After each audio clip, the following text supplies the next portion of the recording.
বন্ধন যুব সংঘের কর্তৃক আয়োজিত আজকের এই সাংস্কৃতিক সন্ধ্যা সকল দর্শকদেরকে, সকল সদস্যদেরকে, সকল কমিটির ভাইদেরকে আমার অন্তরের অন্তরস্থল থেকে জানাই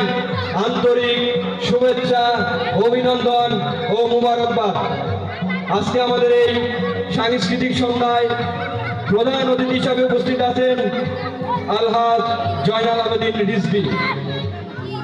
সাবেক সাধারণ সম্পাদক গাজীপুর সদর উপজেলা বিএনপি, আহ্বায়ক সদস্য গাজীপুর জেলা বিএনপি, এবং প্রধান আলোচক হিসাবে উপস্থিত আছেন কুষ্টিয়া জেলার কৃতি সন্তান ঢাকা মহানগর পশ্চিম ছাত্র দলের সাবেক যুগ্ম আহ্বায়ক, তিতুমির বিশ্ববিদ্যালয় থেকে রণাঙ্গন থেকে উঠে আসা সাহসের বাতিঘর ৭৫ কুষ্টিয়া আসনের আগামী কর্ণধার